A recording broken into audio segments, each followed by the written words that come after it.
On the maiden voyage of the most advanced private jet ever built, soaring miles above the earth, 3 powerful people were about to make the biggest mistake of their lives. Their mistake wasn't a bad business deal or a misplaced investment.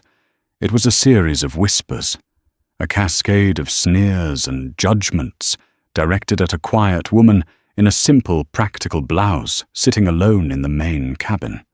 They saw her and assumed she was out of place, a nobody who had somehow wandered into their exclusive world. But she didn't just belong on that jet. She had breathed life into every circuit, every alloy, every single line of code that held them safely in the sky. This isn't just a story of mistaken identity. It's the real-life account of how blistering arrogance at 40,000 feet came crashing down to meet its final judgment. The air inside the Odyssey G900 didn't smell like an airplane. It smelled of success. It was a rich, bespoke scent of hand-stitched Italian leather, rare, polished mahogany, and the faint, clean, ozonic tang of hyperfiltered air. For its maiden demonstration, Flight Aerodynamics had spared no expense. This wasn't just a jet. It was a statement. It was a $150 million Mach 94 declaration that the old guards of private aviation, the Gulfstreams, the Bombardiers, were about to have a very serious competitor. Sitting in a plush armchair of cream-colored leather, Avery Thorne traced the subtle wave-like grain of the mahogany inlay on the bulkhead wall. Her fingers, unadorned with rings or a flashy manicure, knew this wood. They knew its exact tensile strength, the specific fire-retardant sealant used, and the precise weight it added to the fuselage, a weight she had accounted for down to the gram. She wasn't admiring the luxury. She was performing a final tactile quality check. At 29, Avery didn't look like the lead architect of the most ambitious aerospace project in a decade. She wore charcoal grey trousers, comfortable loafers, and a simple, well-made silk blouse, the color of a stormy sea. Her dark hair was pulled back into a practical low ponytail, and her face, free of all but the most minimal makeup, was set in a look of intense, quiet concentration. She was listening, not to the conversations, but to the machine. She listened to the almost imperceptible hum of the twin Rolls-Royce Pearl engines, a sound she could differentiate from any other engine in the world. She listened to the whisper of the ventilation system, a system she'd redesigned from the ground up to eliminate the recycled stale air feeling of commercial flights. To her, this cabin was a symphony, and she was its composer.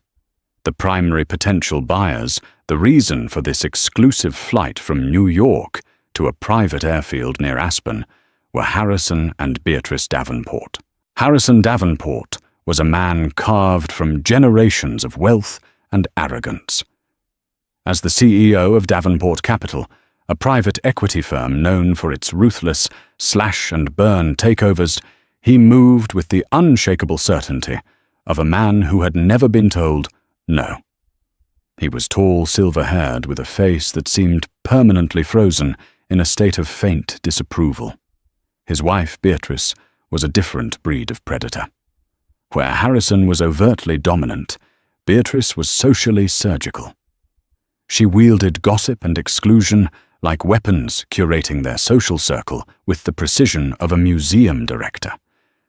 Dressed in a Chanel suit that likely cost more than Avery's car, she scanned the cabin with an air of bored ownership, her eyes lingering for a half-second too long on Avery's simple attire. They were accompanied by Garrett Finch, a junior partner at Harrison's firm. Garrett was a sycophant of the highest order, a man whose ambition had long ago consumed his spine. He laughed a little too loudly at Harrison's dry jokes and nodded with fervent agreement at Beatrice's pronouncements. He was a mirror reflecting the Davenports' own self-importance back at them, and they loved him for it. The 3 of them occupied the jet's main lounge area, a semicircular arrangement of sofas and swivel chairs, sipping champagne that had been sourced from a vineyard Harrison partially owned. Avery sat in a separate, smaller section of the cabin, a few yards away, a Stark-branded tablet resting on the table beside her. The takeoff was remarkably smooth. "Harrison?" Garrett said, his voice carrying easily through the quiet cabin. "Barely felt a thing. A testament to your discerning eye for investment." Harrison grunted a sound that was his version of a compliment. "It's adequate. The real test is the long-haul performance and the cabin analytics. Aura Dynamics makes a lot of claims." He swirled his champagne, looking out the large panoramic window. "They claim this bird is smarter than anything else in the sky. We'll see." Beatrice, however, wasn't looking out the window. Her gaze had once again settled on Avery. She leaned closer to her husband, her voice dropping to a conspiratorial whisper, but one that was perfectly calibrated to travel. "Harrison, darling," she began, a hint of steel in her tone. "Who is that?" She gestured with a subtle tilt of her head. "I thought this was a private demonstration. Just us, the flight crew, and your people." Harrison followed her gaze. He squinted at Avery, his mind quickly sorting her into a pre-existing category. The plain clothes, the youth, the lack of ostentatious jewelry. She didn't fit the profile of a fellow titan of industry or a high-value client. "Must be one of the flight attendants," he murmured back, taking a sip of his drink. "Or perhaps a junior marketing girl from Aura. Sent to take notes, I suppose. Odd they'd have her sit in the main cabin. She looks rather drab for a flight attendant on a craft this luxurious." Beatrice countered a venomous sweetness in her voice. "Look at her shoes, utterly practical. And that blouse, it's J. Crew, I'm almost certain. You'd think they'd have a uniform, something a bit more presentable." Garrett, ever eager to please, chimed in. "Perhaps she's new, a trainee. It's a bit unprofessional, though, having her sit there staring. Makes one feel observed." Avery heard them. The acoustics of the cabin, designed by her team to facilitate conversation without being intrusive, were flawless. She heard every syllable, every condescending inflection. A slow heat crept up her neck, but her expression remained neutral. She didn't turn. She didn't react. She simply zoomed in on a schematic of the fuselage on her tablet, her fingers moving with practiced ease. This was a familiar feeling. The quiet dismissal, the assumption that she was staff, an assistant, a nobody. It had followed her through her accelerated program at MIT, through her internships at NASA's Jet Propulsion Laboratory, and into her role at Aura Dynamics. She was used to being the smartest person in a room full of men who assumed she was there to get them coffee. But this felt different. It wasn't just a boardroom. It was her creation. They were sitting inside her mind, wrapped in the product of her sleepless nights and a relentless innovation, and they were dismissing her as if she were a piece of furniture. A flight attendant, a real one named Paul, dressed in a sharp, dark grey uniform, approached the Davenports. "Mr. Davenport." "Mrs. Davenport, can I offer you anything else? Some hors d'oeuvres, perhaps?" "No, thank you, Paul," Beatrice said, her smile not reaching her eyes. "But you can perhaps solve a small mystery for us? The young woman over there." She gestured again, more overtly this time. "Is she with the catering staff?"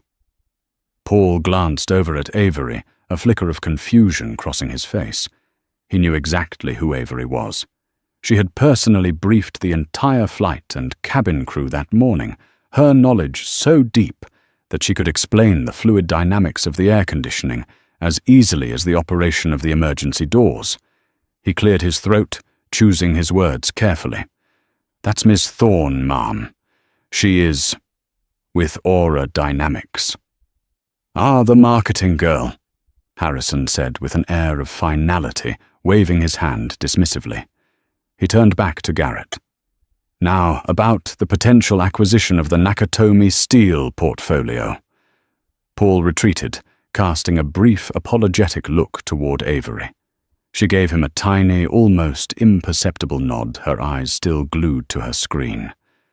Let them think what they wanted. The jet had a long way to go, and the Odyssey G900 had a few secrets they hadn't even begun to imagine. Her focus wasn't on their petty insults. It was on the data stream flowing to her tablet, real-time metrics from thousands of sensors embedded throughout the aircraft.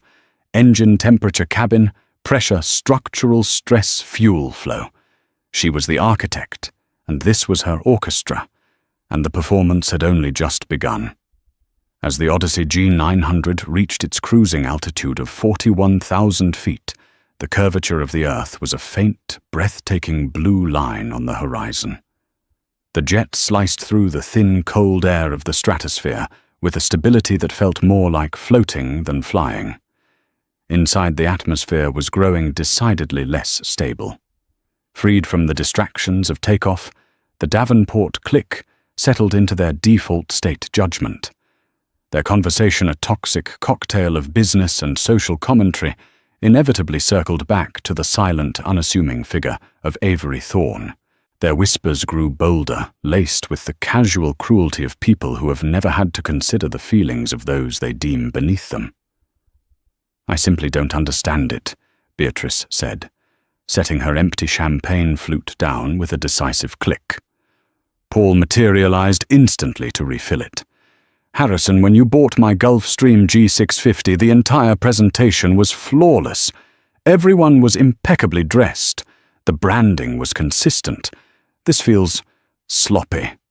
Her eyes flicked to Avery. "Having an intern sitting in the guest cabin is just poor form." "She's probably meant to be observing us," Garrett offered, leaning forward conspiratorially. "Social media fodder, maybe a day in the life of a titan.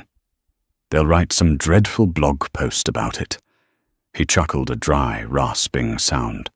"They should have at least given her a company polo shirt so we knew who she worked for." Harrison, deep in a conversation on his satellite phone, momentarily covered the receiver. "It's a tech company, Beatrice, run by kids from California, probably. They don't understand corporate decorum. All hoodies and sneakers." He grunted into the phone. "No, the deal is final. Liquidate their assets by Tuesday." He hung up and tossed the phone onto the cushion beside him. "Their focus is on the hardware, not the experience, as you call it." "But the experience is what sells a $100 million product," Beatrice insisted, her voice rising slightly. "It's about making the client feel powerful, catered to. Not watched by some girl who looks like she should be shelving books in a university library." Avery felt the barb land. Library. It was meant as an insult, a dismissal of her intellectual appearance as something drab and out of place in their world of glamour and power. A bitter irony twisted inside her.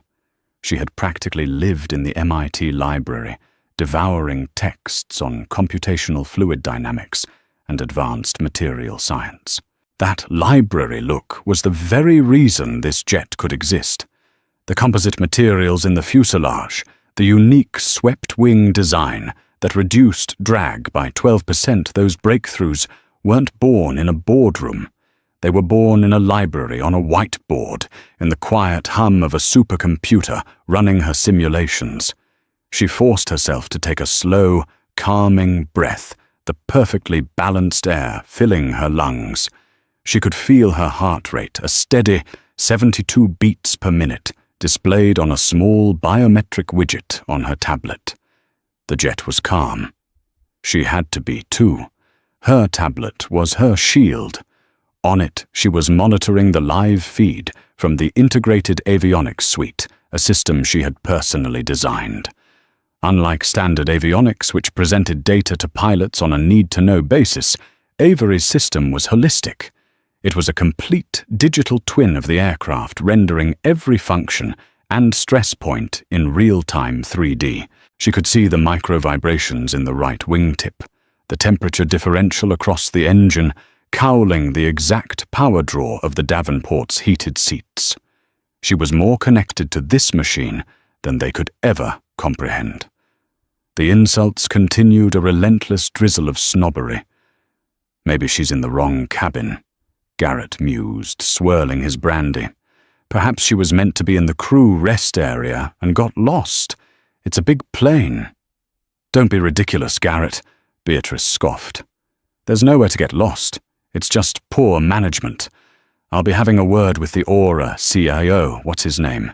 Daniel Peterson. I'll tell him his presentations need more polish and less silent loitering. Harrison finally seemed to take an interest.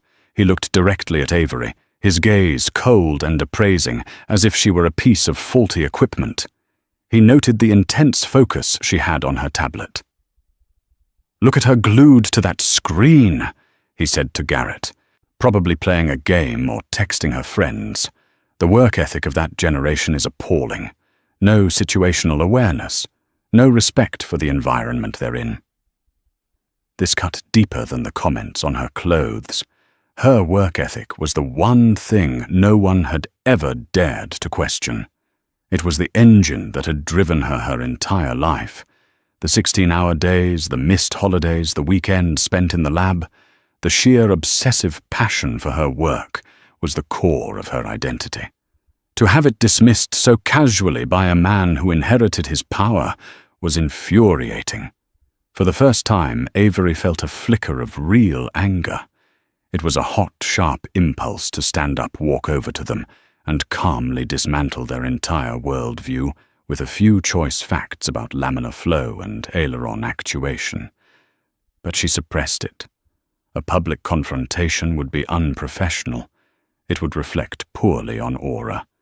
And more importantly, it wasn't her style. Her work would speak for itself. The jet would speak for her. She decided to run a deep diagnostic more for her own focus than for any real necessity. She typed a command into a secure terminal on her tablet. Run diag. System all. Level 5. Log true. Lines of code scrolled past too fast for an untrained eye to read. The system began a comprehensive sub-level 5 check of every component, from the landing gear hydraulics to the galley's water purification unit. It was an exhaustive process she had designed for ground maintenance, never meant to be run in flight. But she knew the system's limits. She knew it wouldn't interfere with the primary flight controls. As the diagnostic ran, a new wave of whispers began. Beatrice had noticed Paul, the flight attendant, speaking to Avery in a brief, hushed exchange, his tone deferential. "Did you see that?" Beatrice hissed to her husband. The attendant was practically bowing to her. What on earth is going on? He's probably just being polite, Harrison said, though a sliver of doubt had now entered his voice. Maybe she's the daughter of one of the executives. Nepotism is rife in these tech startups. If she were an executive's daughter, she'd be dressed in Balenciaga, not that, Beatrice retorted. No, there's something else. I don't like it. It feels off. Avery ignored them. Her diagnostic had flagged something. A minuscule, almost imperceptible power fluctuation in the secondary guidance system's power relay. It was a ghost in the machine, a signal so faint that the standard pilot-facing systems wouldn't even register it as a statistical anomaly for another 1,000 flight hours. But her deep diagnostic had caught it. Relay 7B gamma power variance detected 0.001%. Timestamp 14:32.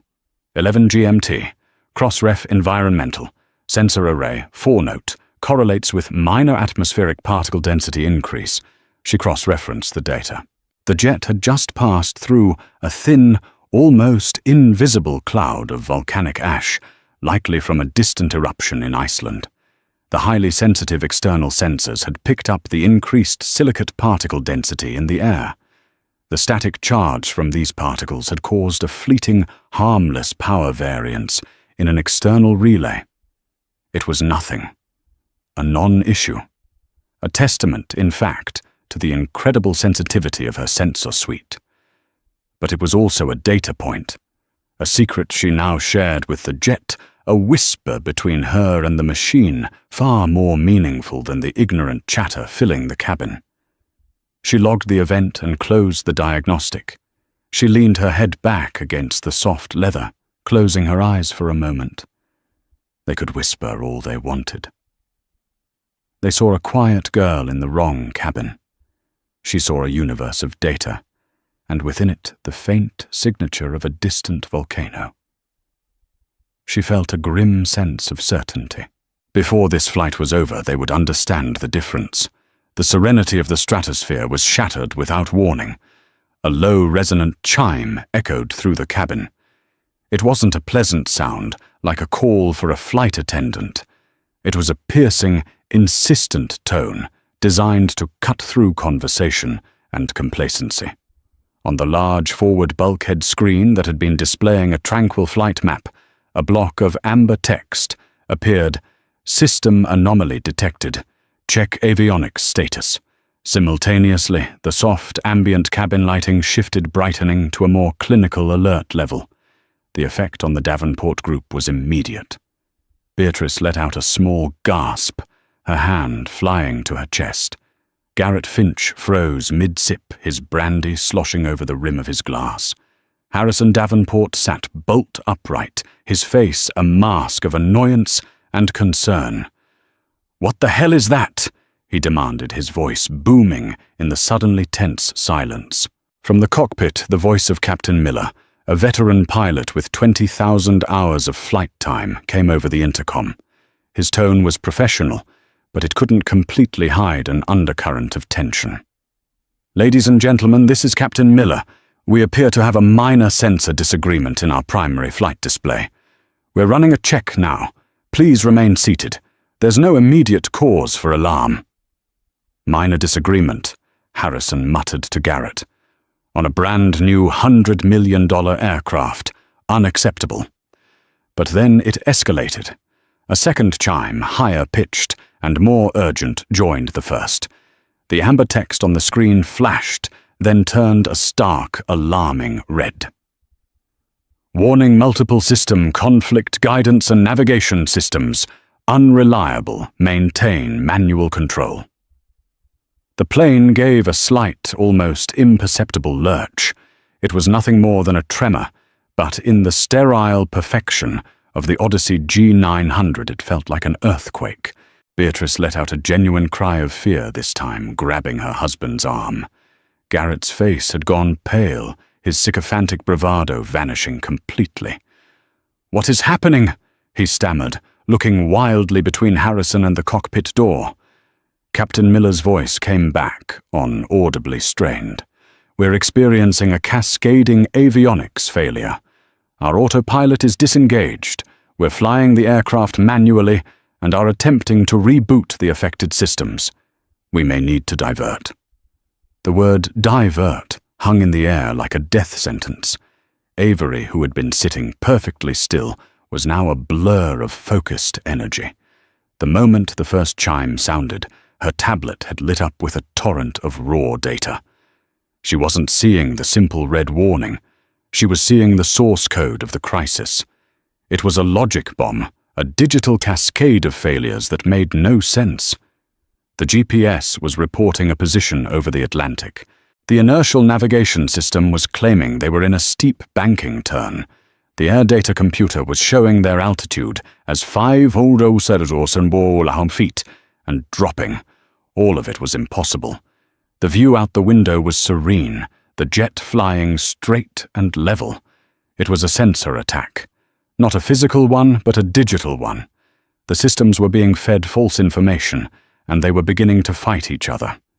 It was a scenario she had war-gamed in simulations 100 times, a hypothetical what-if that no one believed could actually happen. Harrison Davenport, a man accustomed to being in control, was rapidly losing his composure. He unbuckled his seatbelt and stood up, swaying slightly. "This is a disaster," he roared, jabbing a finger towards the cockpit. Get me the CEO of Aura on the sat phone now. This is the most pathetic excuse for an aircraft I've ever seen. I'll have them blacklisted. Their stock will be worthless by morning. Beatrice was near hysterics. Harrison, do something, make them fix it. Garrett, meanwhile, was fumbling with the safety card in the seat pocket, his eyes wide with terror. It says to brace for impact. Should we brace for impact? Amidst this chaos, Avery remained an island of calm. Her mind was racing, processing information, faster than the jet's own primary computers. The false data was too perfect, too chaotic. It wasn't a random glitch. It felt targeted, coordinated. Her earlier diagnostic, the tiny power fluctuation from the volcanic ash, flashed in her mind. Could that have been a Trojan horse? A tiny vulnerability that allowed a malicious signal to enter. The intercom crackled again. This time, it was the co-pilot, his voice, younger and audibly panicked. "Captain, I can't get the system to respond to a soft reboot. It's locking us out. The flight controls are starting to feel sluggish." That was the trigger. Sluggish controls. That meant the corrupted data was beginning to infect the fly-by-wire system, the digital interface that translated the pilot's inputs into the physical movement of the wings and tail. If they lost that they were no longer flying a plane, they were in a 100-ton glider with no controls.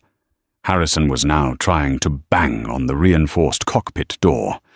"Captain, what is your status? I demand a report."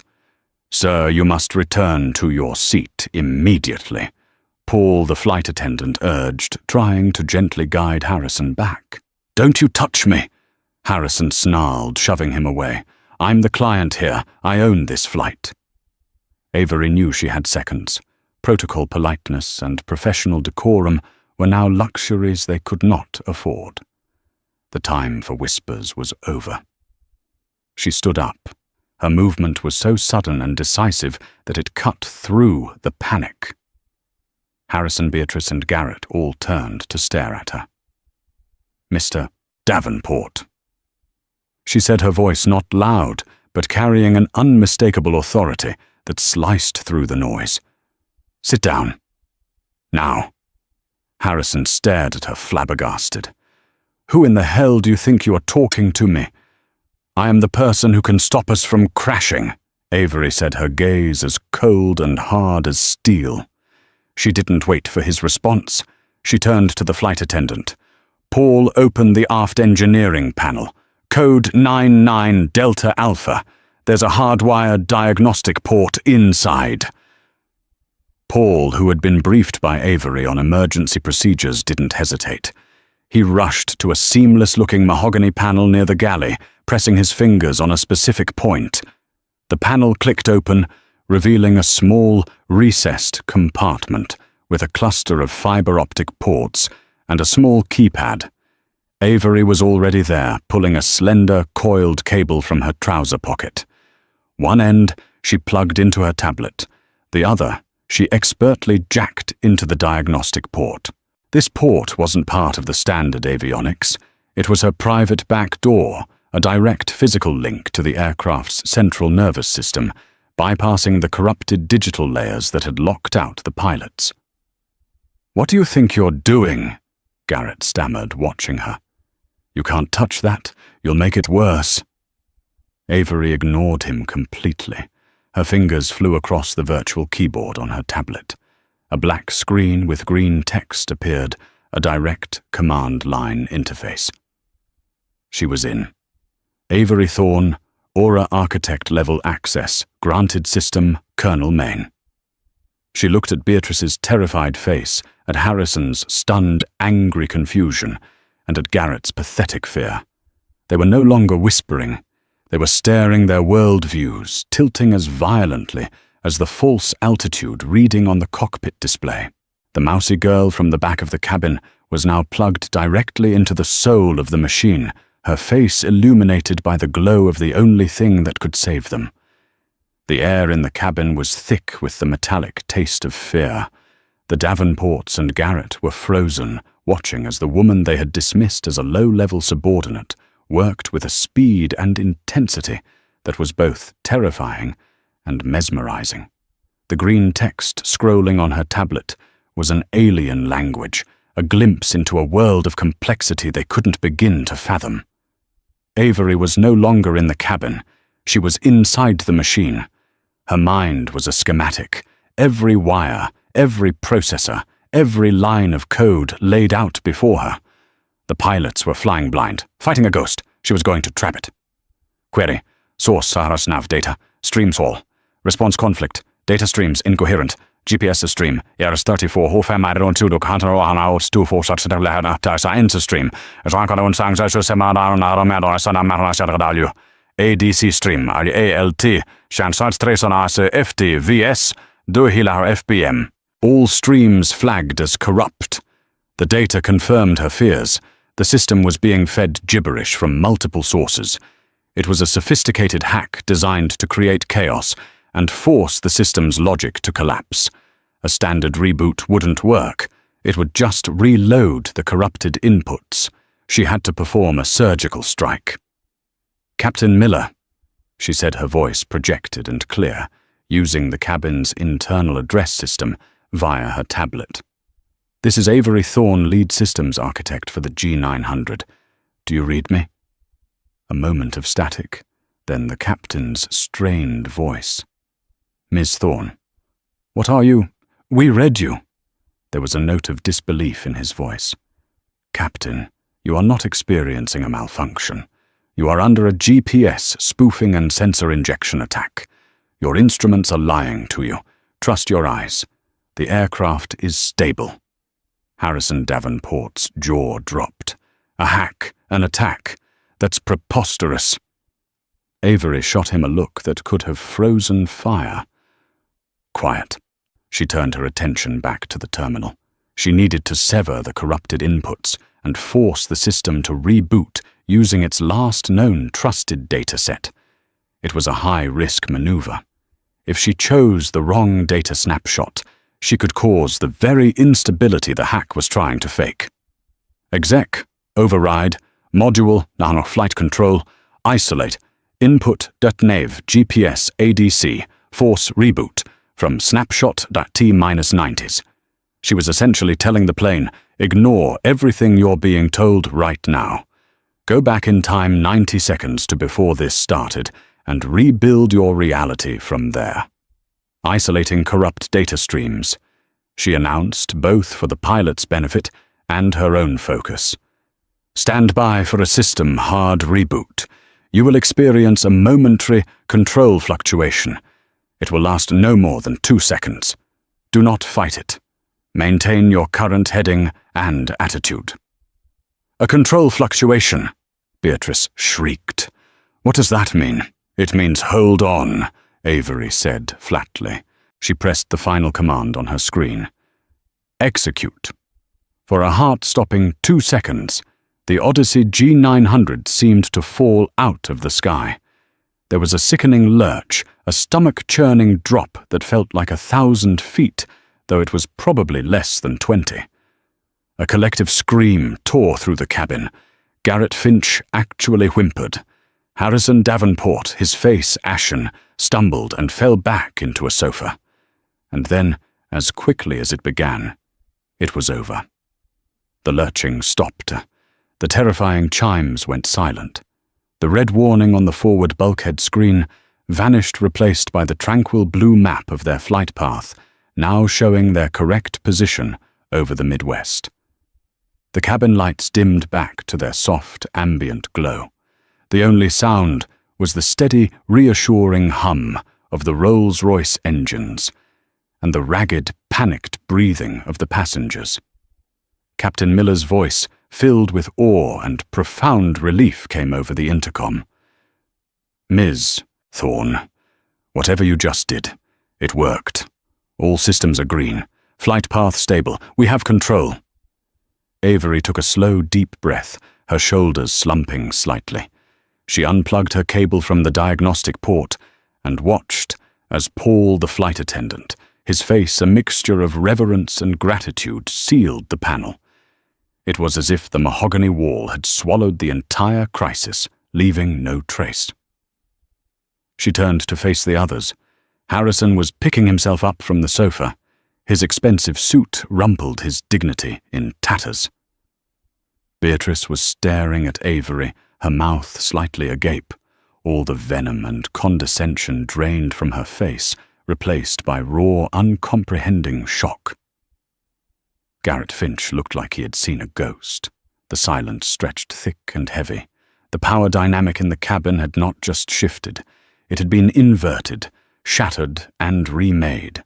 The marketing girl, the library assistant, the drab intern had just held all their lives in her hands and pulled them back from the brink. Harrison was the first to find his voice, though it was weak, uncertain. Who are you? Avery walked calmly back to her seat. She picked up her tablet, the screen now showing a simple Aura Dynamics logo. She looked Harrison Davenport directly in the eye. "My name is Avery Thorne," she said, her voice even and calm. "I have a PhD in aerospace engineering from MIT, with a specialization in redundant flight control systems. For the past 5 years, I have been the lead architect and chief systems engineer for the Odyssey G900 project. Every bolt, every wire, and every line of the 24 million lines of code that run this aircraft have passed through my approval." She paused, letting the words sink in. "You are sitting in my office, and you are without a doubt the most unprofessional and discourteous clients I have ever had the displeasure of meeting." She turned her gaze to Beatrice. "For the record, my blouse is from The Row, not J. Crew. And my shoes," she lifted a foot slightly, "are Todd's. They are practical, because my job requires me to walk through manufacturing plants and testing facilities, not just from a limousine to a luncheon." She then looked at Garrett, who flinched as if struck. "And I wasn't playing games on my tablet. I was monitoring the structural integrity of the wing assembly that was keeping you from plummeting to your death." The blood drained from Harrison's face. The full, crushing weight of his misjudgment crashed down on him. It wasn't just that he had been rude. He had fundamentally misunderstood the nature of power. He saw it in wealth, in titles, in expensive suits. He had failed to see it in quiet competence, in focused intellect. He had whispered that she was in the wrong cabin, when in fact he was the one who didn't belong. He was a passenger. She was the architect. Beatrice looked down at her hands, her face burning with a humiliation so profound it was almost visible. Her social standing, her entire world, was built on the accuracy of her judgments of people. She had never been so wrong so publicly, so devastatingly. Avery picked up a bottle of water, her hand perfectly steady. "Captain," she spoke into the air, knowing the system was listening, "log the event, full data capture from the moment of the anomaly. I want every nanosecond of sensor input corrupted and clean, and get me a secure line to Daniel Peterson at Aura headquarters." She took a sip of water, her cool, assessing gaze sweeping over the wreckage of the Davenport's arrogance. The immediate danger was over. But for them, the real freefall was just about to begin. The remainder of the flight to Aspen passed in a silence so complete it felt like a vacuum. The Davenports and Garrett Finch didn't speak. They barely moved. They sat amidst the opulent splendor of the cabin like figures in a wax museum, trapped in a tableau of their own humiliation. The champagne flutes remained empty, the gourmet snacks untouched. The magnificent view of the Rocky Mountains rising to meet them went unnoticed. Avery, on the other hand, was back at work. She had a brief, encrypted conversation with her CEO, Daniel Peterson, calmly outlining the unprecedented nature of the sensor attack and the steps she took to neutralize it. There was no triumph in her voice, only facts. Peterson, a man who had backed Avery since she was a promising intern, listened intently, his fury at the risk to his team and his creation palpable even over the satellite link. When the Odyssey G900 touched down on the private runway at Aspen-Pitkin County Airport, the landing was as designed, impossibly smooth. The gentle bump of the tires on the tarmac was the only indication they were no longer airborne. As the jet taxied to its designated spot, a fleet of black SUVs could be seen waiting ready to whisk the Davenports away to their mountain retreat. It was a reception befitting a king, but the man about to disembark felt anything but royal. When the main door hissed open, revealing the crisp, cool mountain air, Paul, the flight attendant, stood at the ready. "Mr. and Mrs. Davenport, Mr. Finch, welcome to Aspen." Harrison rose stiffly, his face a blotchy, pale canvas. He couldn't look at Avery. He couldn't even look at the crew. He walked toward the exit like a man heading to his own execution. Beatrice followed her head, bowed her Chanel suit, now looking like a hollow costume. Garrett scurried behind them, a disgraced courtier fleeing a fallen kingdom. As Harrison reached the doorway, he paused, his back still to Avery. He seemed to wrestle with himself for a moment, the conflict between his shattered pride and the dawning realization of his colossal error playing out in the tense set of his shoulders. "Ms. Thorne," he said, the name tasting like ash in his mouth. "The attack on the plane. Do you know who was responsible?" It was a desperate grasp for a shared enemy, a way to deflect from his own behavior. Avery looked up from her tablet. Her expression was unreadable. "Our security team at Aura is already analyzing the data I captured. The attack vector was sophisticated. It exploited a unique environmental signature, the static charge from the volcanic ash we flew through, to inject the malicious code. It's not the work of common hackers. It's targeted. Corporate espionage, most likely. Someone who knew our flight plan and wanted this demonstration to fail spectacularly." Her eyes narrowed slightly. Perhaps a competitor, or maybe someone who would benefit from Aura's stock taking a hit before a potential merger. The investigation will be thorough. Harrison's blood ran cold. The vague possibilities Avery described hit uncomfortably close to home. Davenport Capital was known for its aggressive, often borderline unethical tactics. Had he made an enemy powerful enough to attempt something like this? The thought was terrifying. He gave a curt, jerky nod and practically fled the aircraft with Beatrice and Garrett in his wake. Avery watched them go, her face impassive. She didn't feel a sense of victory, not yet. Just a quiet, grim satisfaction. The jet had performed exactly as she'd designed it to, even under an attack scenario she had only ever considered theoretical. The unveiling of her identity was merely a byproduct of the crisis. The real unveiling was yet to come. Within hours, the story began to leak. Not the story of the Davenports' boorish behavior. Avery was too professional for that. The story that leaked was far more dramatic. An anonymous source within the FAA, tipped off by Aura's mandatory incident report, spoke to a reporter from the Wall Street Journal. The headline released late that night was electric. Aura's flying fortress. Odyssey G900 repels. Unprecedented in-flight cyber attack during VIP demo. The article painted a picture of a revolutionary aircraft coming under a sophisticated assault and being saved by its own equally revolutionary redundant systems. It mentioned a senior Aura engineer on board who manually purged the malicious code. The narrative was one of resilience, innovation, and technological supremacy. Aura dynamics, far from looking weak, now looked invincible. Their stock, instead of plummeting, was poised to soar on the morning's opening bell. The very attack meant to destroy them had become their greatest marketing triumph. But Avery's work wasn't finished. The data she had captured was a treasure trove.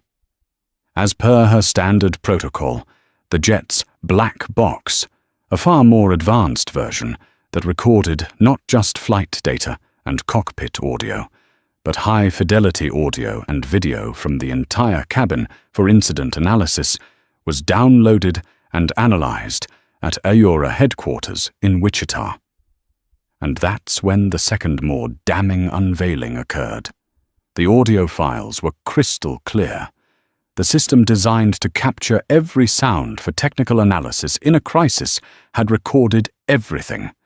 It had recorded the engine hum, the chimes, the captain's announcements.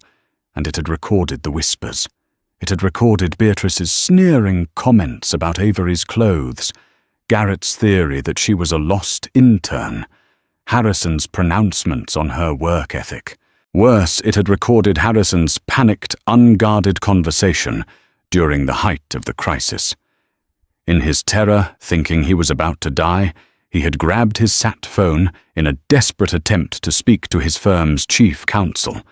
The black box recorded him yelling into the phone, his voice tight with fear. "Listen to me, if this thing goes down, you shred everything. You hear me, the Q3 projections, the off-ledger, accounts for the Althani deal. All of it. The SEC is already sniffing around. If they ever get their hands on the real numbers, we're not just finished, we're going to prison." The call had failed to connect, but the recording was pristine. A panicked, raw confession, captured and preserved by the very technology he had mocked. It was the architect's ultimate unintentional gambit. The systems she designed to protect the jet had also created a perfect, unshakable record of the rot inside it. Avery hadn't needed to lift a finger for revenge. Harrison Davenport, in his moment of terror, had authored his own downfall, and the record of it was now sitting on a secure server in Wichita, waiting. Karma Avery had always believed was not a mystical force. It was a principle of physics as immutable as gravity.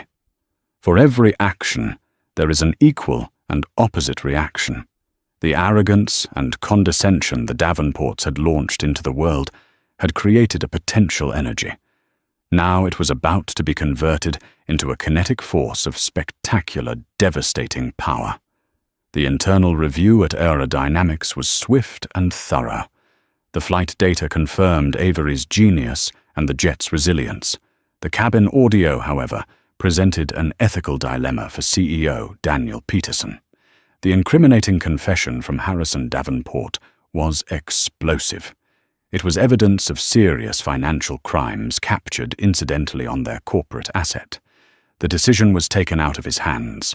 A junior audio analyst on the review team, a young woman who had been mentored by Avery and looked up to her as a hero, was so disgusted by the Davenports' whispered insults and Harrison's subsequent criminal confession that she took matters into her own hands. Believing she was acting in the name of justice, she anonymized the audio clip, the 30 seconds of Harrison's panicked phone call, and leaked it to a well-known financial investigative journalist at Bloomberg. The story broke on a Tuesday morning. The headline was a cannonball. Leaked audio suggests massive fraud at Davenport Capital. CEO heard ordering destruction of evidence. The article included a transcript and the audio file itself. There was no denying the voice. Harrison Davenport's panicked specific instructions about off-ledger accounts and dodging the SEC were now public domain. The fallout was instantaneous and brutal. By 9:31 a.m., 1 minute after the opening bell on Wall Street, Davenport Capital's publicly traded subsidiary funds were in freefall. The stock ticker next to its name was no longer a number. It was just a relentless, flashing red arrow pointing down. Billions in market value evaporated in minutes. Investors smelling blood in the water stampeded for the exits. By 10:00 a.m., the Securities and Exchange Commission (SEC), whose name Harrison had invoked in his panicked confession, announced a formal investigation into Davenport Capital, citing the leaked audio as credible evidence. Federal agents were seen arriving at the firm's gleaming Park Avenue headquarters, armed with warrants to seize servers and records, the very evidence Harrison had ordered shredded. Harrison Davenport's day began with him reading about his own genius in acquiring a new jet. It was ending with him watching his entire empire crumble on live television. His phone rang incessantly, furious investors' board members demanding his immediate resignation, and most chillingly, his own lawyers advising him to say nothing to anyone. He was trapped undone by a few terrified words spoken at 41,000 feet.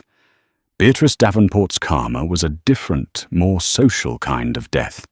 The story of her snobbery didn't make the news, but it spread like wildfire through the elite circles she so carefully cultivated. The irony was too delicious to ignore. The queen of social judgment had made the most catastrophic misjudgment of her life. The story was repeated at charity galas, whispered over cocktails at the country club, and dissected in merciless detail on private message boards. Her phone, once a constant source of invitations and fawning calls, fell silent. The friends who had once clamored for a spot on the new Davenport jet now crossed the street to avoid her. She was no longer a tastemaker. She was a cautionary tale, a punchline. The social world she had built was a house of cards, and Avery Thorne had been the gust of wind that brought it all down without even trying. Garrett Finch, the loyal sycophant, discovered that loyalty to a sinking ship is a fast way to drown. He was immediately fired from Davenport Capital as the board frantically tried to distance itself from Harrison. His name was now inextricably linked to a major financial scandal. The Mirror, who had reflected the Davenports' arrogance, now reflected only their failure. He sent out his resume to rival firms, but no one would touch him. He was toxic, a reminder of the hubris that had brought down a giant. His career, built on a foundation of flattery rather than substance, was over before it had truly begun. Meanwhile, for Avery Thorne and Aura Dynamics, the reaction was the polar opposite. The story of the cyber attack had already made them legends. Now the Davenport scandal, while officially separate, cast an even brighter halo over them. Aura became the symbol of a new era, one where quiet competence trumped loud arrogance, where innovation was the true currency, and where integrity mattered. Orders for the Odyssey G900 flooded in. Corporations and billionaires didn't just want the fastest, most advanced jet on the market. They wanted the jet that was so smart it had inadvertently exposed one of Wall Street's biggest crooks. Owning an Odyssey G900 became a statement of a different kind of power, the power of being on the right side of history. Avery became an icon. Forbes ran a feature on her, The Architect of Justice, how Avery Thorne's genius redefined aviation and took down a titan. She was hailed not just as an engineering prodigy, but as a role model. A quiet hero who had faced down condescension and danger with nothing but her intellect and her integrity. She found the public attention uncomfortable, but she used it to her advantage. She gave the keynote speech at the annual Women in STEM conference held at her alma mater, MIT. She spoke not of revenge, but of focus. "They will underestimate you," she told a packed auditorium of bright young women. "They will judge your clothes, your gender, your age. They will whisper. Let them. Do not waste your energy correcting their misguided perceptions. Pour that energy into your work. Build something so brilliant, so undeniable that it speaks for you. Your accomplishments will be the rebuttal. Your success will be the reckoning." The applause was thunderous. In the back of the auditorium, Daniel Peterson, her CEO, smiled. He had just authorized the funding for Avery's next project, a top-secret design for a sustainable hypersonic passenger aircraft. She was no longer just the architect of a jet. She was becoming the architect of the future of flight. The free fall of the Davenports was complete, a spectacular crash back to Earth. Avery Thorne, meanwhile, was just beginning her ascent. A year later, the world had moved on as it always does. but the echoes of that fateful flight still resonated for those involved. Harrison Davenport's reckoning was absolute. The SEC investigation, aided by the records they seized, and the testimony of panicked former employees, uncovered a scheme of fraud and market manipulation that was breathtaking in its audacity. The off-ledger accounts for the Al-Thani deal turned out to be the tip of a very large iceberg. He was indicted on multiple federal charges, including conspiracy wire fraud and obstruction of justice. His trial was a spectacle. The prosecution's star piece of evidence was the audio clip from the Odyssey G900. Played in the silent courtroom, Harrison's own voice, laced with fear and guilt, became his accuser. His defense attorneys tried to argue that the recording was obtained illegally, but since it was captured by a private entity on its own property, as part of a standard, non-discriminatory safety procedure, the judge allowed it. The jury was out for less than 4 hours. Harrison Davenport was found guilty on all counts. He was sentenced to 20 years in a federal medium security prison. The man who once ruled from a skyscraper on Park Avenue now resided in a 6-by-9-foot cell. His fortune was gone, seized by the government, and paid out in restitution to the thousands of investors he had defrauded.